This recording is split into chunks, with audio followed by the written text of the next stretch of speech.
Hey gang, Scott Davenport here. Welcome to In the Field. Thanks for joining me today.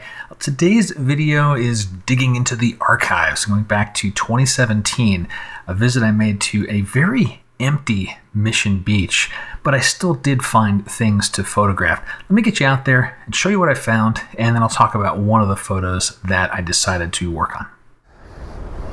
Early morning out at Mission Beach, and waiting for the sun to come up.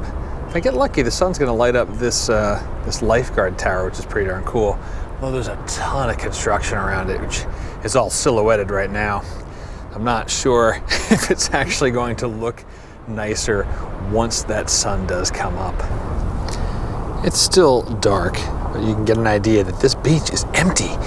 Now, normally there's they have towers and so forth stood up there. And, well, I found them all. They're all collected at one end of the beach here. There's a bunch of construction going on, as I mentioned. So I'm going to try to do something with these things here and kind of go, maybe something like that. It's kind of somewhat minimal. The sky's got good potential for color, but even if it doesn't, this overall just very blue scene right now in the blue hour is looking pretty nice. All right, I'm grabbing some photos of these lifeguard towers. Let me show you how I'm set up. So I'm framed up roughly like this, a little bit wider, and the camera's taking a shot. There we go, just finished. So you can see, here's how I'm framed up. Kind of working with, let's get our exposure set. There you go. Working with these towers here, almost kind of making a V where, this number 19 is becoming our main guy on the left or on the right hand side, and then these other ones go in from the center. I'm going to take one more of these, just doing this very, very minimal type of, nothing in the sky really, negative space. Switching gears and shooting this little lump of seaweed here.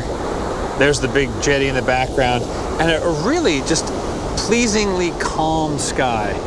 Maybe get some color, maybe not. It's just the textures alone are really nice.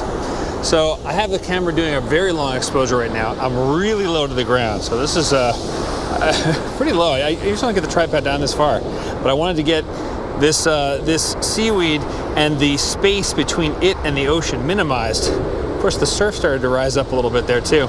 So I'm ending up with about a 3-minute exposure. Not that I really need the softness. I just want everything to be very, very soft. I mean, completely. And just have it be about that seaweed, and there's going to be that line of jetty that cuts through the scene. And what else? F8, shooting at F8, because I don't need detail anywhere else except on my foreground subject. So I did emerge with a couple of photos that I thought were worthwhile. The main lifeguard tower, like the fixed station there, that just didn't work out. There was way too much construction going on. Once the light came up, it was a mess. But the portable towers, I found that collection of them, that yielded a good photo. And the one that I ended up sharing, and even shared it several years ago, was the one of that just lone piece of seaweed, kelp bundle on the beach. Here's that photo again. And, I'm looking at it, and it's, for what was available that day, not too bad. Decided to go in a black and white direction. And maybe the takeaway for me from this trip is there is always something to find and photograph. But I have to admit, looking at this photo again, it's missing something, and it feels like it's missing something more in the processing than it is in the composition. Composition I'm pretty happy with, the way that the clouds are coming together, some good triangles there. I like the soft exposure, but it just feels like it's lacking a little bit of impact. So I'm going to revisit this photo later this week on In Post. Hope you'll come and check that out, and we'll see like a then and now type of comparison. And that's going to do it for this video. I hope you enjoyed it, and if you did, let me know somehow. You got questions about photography? Drop them in the comments. And until next time, my name's Scott Davenport. Have fun.